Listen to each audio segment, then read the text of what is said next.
الحمد للہ رب العالمین والصلاة والسلام علی الانبیاء والمرسلین اعوذ باللہ من الشیطان الرجیم بسم اللہ الرحمن الرحیم رب اشرح لی صدری ویسر لی امری واحلل عقدۃ من لسانی یفقہوا قولی واجعل لی وزیرا من اہلی۔ محترم سامعین، السلام علیکم ورحمۃ اللہ وبرکاتہ۔ الحمدللہ قرآن پاک کا مطالعہ ہمارا جاری ہے۔ سورہ الاعراف کی آیت نمبر 58 تک ہم پڑھ چکے ہیں۔ آج انشاءاللہ آیت نمبر 59 سے آیت نمبر 64 تک پڑھیں گے۔ آج کا ہمارا جو رکوع شروع ہو رہا ہے، اب سے اگلے چند رکوع تک اللہ تعالیٰ نے مختلف انبیاء کا سلسلہ یہاں پہ بیان فرمایا ہے کہ کون کون سے انبیاء اللہ تعالیٰ نے مختلف قوموں کی طرف بھیجے، وہ کیا کیا پیغامات لے کر آئے، اور پھر ان کی قوموں نے آگے سے کیا رسپانس کیا، ان قوموں کا پھر کیا انجام ہوا۔ مختلف شارٹ طریقوں سے اللہ تعالیٰ نے مختلف قوموں کا تذکرہ فرمایا ہے،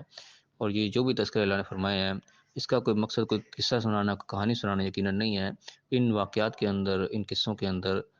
ہمارے لیے کچھ اسباق ہیں، سبق ہیں، سیکھنے والی چیزیں ہیں، کوئی عبرتناک باتیں ہیں جس سے ہم نے اپنے اصلاح کرنی ہے۔ تو ان آیات کو جو ہے ہم نے توجہ کے ساتھ دیکھنا ہے اور اپنی اصلاح کرنی ہے یقیناً۔ دیکھتے ہیں اللہ تعالیٰ نے آج کا کیا ارشاد فرمایا۔ اعوذ باللہ من الشیطان الرجیم، بسم اللہ الرحمن الرحیم۔ لقد ارسلنا نوحا الی قومہ، تحقیق یقیناً بے شک ہم نے ارسال کیا، بھیجا نوح علیہ السلام کو، الی قوم ہی، اس کی قوم کی طرف۔ فقالا، تو انہوں نے کہا، یا قوم، اے میری قوم، یا قوم اعبدوا اللہ ما لکم من الہ غیرہ، عبادت کرو اللہ کی، اس کے سوا تمہارا کوئی الہ نہیں ہے۔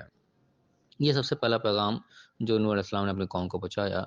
کہ تم نے عبادت کرنی ہے اللہ کی۔ عبادت کا مفہوم اپنے ذہن میں ہم ضرور رکھیں۔ عبادت کا معنی خالی نماز پڑھ لینا، روزہ رکھ لینا، یا بیٹھ کے یہ ہندوؤں کی جیسا پوجا پاٹ ہوتی ہے اس قسم کی، یہ مخصوص چیزیں جو ہیں یہ کل عبادت نہیں ہے۔ یہ عبادت کے چند حصے ہیں، اس کے کچھ قسمیں ہیں۔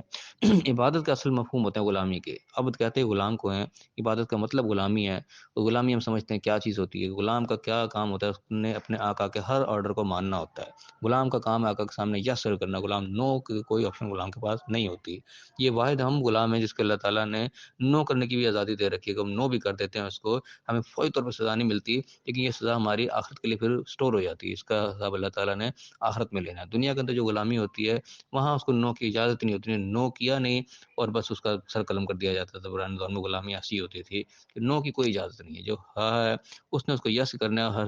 ہر حالت میں غلام نے اپنے آقا کے حکم کو ماننا ہی ماننا ہے۔ تو اللہ تعالیٰ کے ساتھ ہمارے بیسک اللہ تعالیٰ کے ہم غلام ہیں، یہ ہماری اصل حیثیت ہے کہ ہم عبد ہیں اللہ کے۔ ہمارا ذمہ داری ہے، یہ ہماری ڈیوٹی ہے کہ جو اللہ نے ہمیں حکم دیا ہے اس کو ہم ہر حال میں ہم نبھائیں، ہر حال میں ہم پورا کریں۔ یہ ہر حال میں حکم کو پورا کرنے کا نام اصل میں عبادت ہے۔ اور یہ ہر حکم زندگی کا تمہارا ہر ہمارا جو وقت ہے وہ اللہ کے حکم کی غلامی میں ہی گزرنا چاہیے۔ جس موقع پہ اللہ نے ہمیں جو حکم دیا ہے وہ حکم ہم پورا کریں گے تو ہم اس کی عبادت کر رہے ہیں، ہم اس کی غلامی کر رہے ہیں۔ ہماری 24 گھنٹے کی زندگی جو ہے وہ عبادت بن جائے گی اگر ہم اس کے حکموں پہ عمل کر رہے ہوں گے۔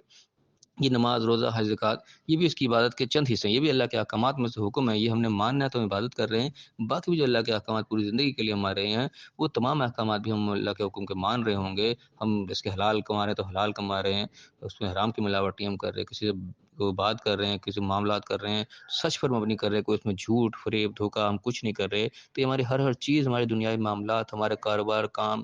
ہر چیز جو ہے وہ عبادت بن جائے گی اگر ہم اللہ کے حکم کے مطابق کر رہے ہوں گے تو۔ تو سب سے پہلے ایک حکم یعنی کہ مختصر سا ہے کہنے کو اللہ کی عبادت کرو، اس کے اندر بہت بڑا مفہوم چھپا ہوا ہے کہ ہماری پوری زندگی جو ہے وہ عبادت کے زمرے میں آ جاتی ہے اگر ہم اللہ کے حکم کو ہم مان رہے ہوں تو۔ مختصر یہ کہ ہم نے اللہ کے حکم کو ماننا ہے، ہر حالت میں ہم نے اس کی غلامی کرنی ہے۔ جو اللہ نے آرڈر دیا ہم نے اس کے اوپر یس سر کرنا ہے، ہم نے نو سر نہیں کرنا۔ ما لکم من الہ غیر، اس کے سوا کوئی الہ نہیں ہے، اس کے علاوہ ایسی کوئی ہستی نہیں ہے جس کو تم یہ مقام دے دو کہ اس کا آرڈر ہم بغیر کسی چونو چرا اور یس سر کے ہم اس کو عطا دے دیں گے، جو اس نے کہہ دیا وہ ہم نے ہر حال میں ماننا ہے۔ یہ ہستی، یہ ذات صرف اور صرف اللہ کی ہے، اس کے علاوہ کوئی اور الہ نہیں ہے۔ میں کہ انی اخاف علیکم عذاب یوم عظیم، مجھے خوف ہے، میں ڈرتا ہوں اس چیز سے تمہارے اوپر کہ بڑے دن کا عذاب تمہیں آنا پکڑے، یعنی کہ جو تم نافرمانیاں کر رہے ہو، جو تم اللہ کے حکم عدولی کر رہے ہو، اس کے جواب میں کہ تم پر کوئی اللہ کا عذاب نہ آ جائے، کوئی سزا نازل نہ ہو جائے، اس چیز کا خوف مجھے ہے تمہارے بارے میں کہ تمہاری زندگی جو ہے اس ڈگر پہ نہیں جا رہی، جو غلامی تمہیں کرنی چاہیے وہ تم نہیں کر رہے ہو، تو بھی اس کی سزا تمہیں آ سکتی ہے، مجھے ڈر ہے اس چیز کا۔ آگے پھر جواب کیا آیا کہ قول الملا، ان کے سرداروں نے کہا، بڑے بڑے جو لوگ تھے، بڑے بڑے جو مسندوں پہ اور بڑے بڑے عہدوں پہ جو بیٹھے ہوئے اپنے آپ کو چودھری بن کے جو بیٹھے ہوئے ہیں، ان کا جواب آیا، ظاہر ہے کمزور آدمی کیا کرتا ہے، جو بڑے بڑے بیٹھے ہوتے ہیں وہی آگے فرنٹ پہ آتے ہیں، جی اچھا ہے تو ہمیں سمجھانے آیا ہے۔ قال الملا من قوم، ان کی قوم کے بڑوں نے پھر کہا، انا لنراک فی ضلال مبین، کہ ہم تو تجھے بڑی کھلی گمراہی میں سمجھ رہے ہیں کہ تو بڑا کوئی غلط ٹریک پہ ہے، تو صحیح راستے پہ نہیں، تو گمراہ ہوا پڑا ہے۔ وہ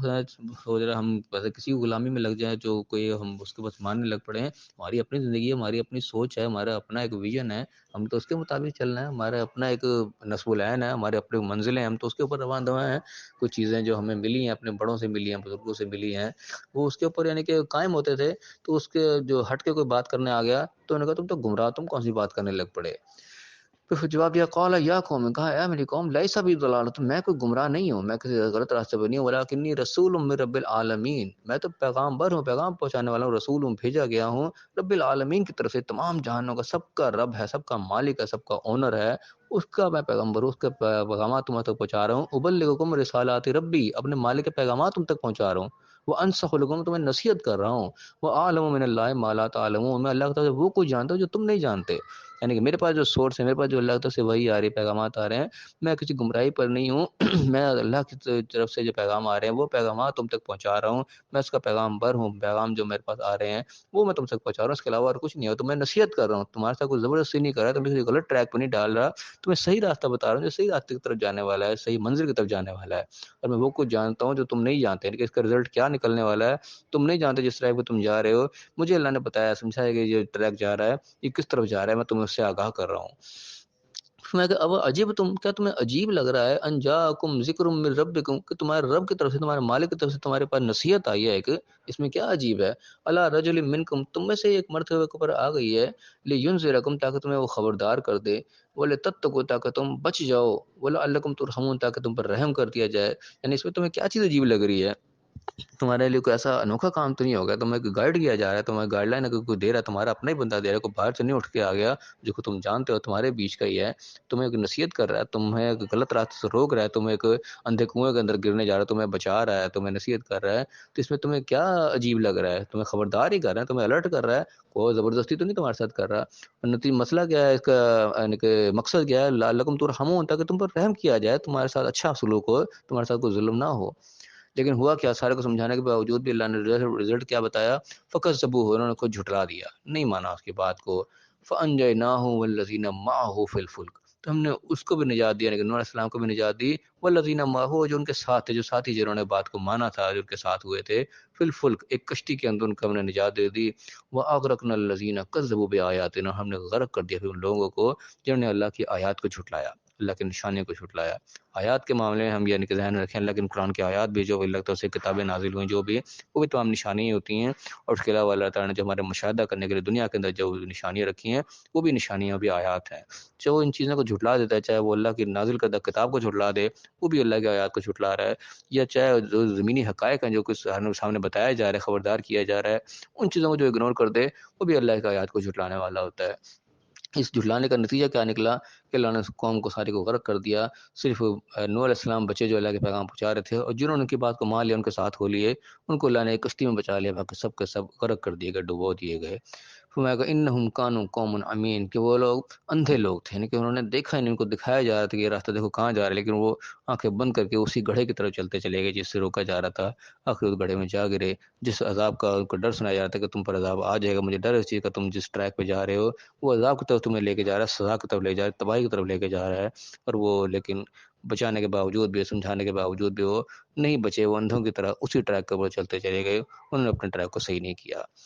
تو یہ ایک رکوع کے اندر اللہ تعالیٰ نے مختصر سا واقعہ کے بیان کیا نوح علیہ السلام کی قوم کا، کہ نوح علیہ السلام کیا پیغام اپنی قوم کی طرف لے کے آئے، انہوں نے جواب میں کیا ان کو رسپانس کیا، اور رسپانس کرنے کے بعد پھر کیا نتیجہ نکلا، ایک یعنی کہ مختصر سی پوری زندگی کا ایک حال اللہ تعالیٰ نے چند آیات کے اندر بیان کر دیا۔ تو ہمارے لیے بھی اس چیز میں یہ سبق ہے کہ ہم بھی اس دنیا کے اندر آئے ہوئے ہیں، اللہ نے اپنی نشانی ہمیں دکھائی ہیں، ہمیں ہم تک پہنچی ہیں، اللہ کی آیات پہنچی ہیں، اللہ کی کتاب کی شکل میں بھی پہنچی ہیں اور دنیا کے مشاہدوں کے شکل میں بھی ہم دیکھ رہے ہیں۔ تو اللہ تعالیٰ اپنے پیغام کے ذریعے جو ہمیں مطلع کر رہا ہے، ہمیں اطلاعات پہنچا دی ہیں اس نے، اور ہمارا کام ہے ان اطلاعات کو دیکھیں، پڑھیں، سمجھیں۔ جن چیزوں سے روکا گیا، جیسے کہ جو پیغمبر کچھ روک رہے تھے ان کو کچھ بتا رہے تھے، اس طرح ہمیں بھی کئی چیزوں سے روکا گیا ہے، کچھ کاموں کو کرنے کا حکم دیا گیا ہے۔ عبادت کا حکم انہیں بھی دیا گیا تھا، عبادت کا حکم ہمیں بھی ہے۔ جیسے کہ ان کو غلامی کا حکم دیا گیا تھا، اس طرح غلامی ہم نے بھی کرنی ہے۔ جو انہوں نے نہیں کی، جھٹلایا، اگنور کیا، تو اللہ نے رزلٹ بھی آگے بتا دیا کہ ہوا کیا، اور یہی رزلٹ ہمارا بھی نکلے گا اگر ہم بھی اس کو اگنور کریں گے، جھٹلائیں گے، نہیں سیریس لیں گے ان آیات کو، ان نشانیوں کو،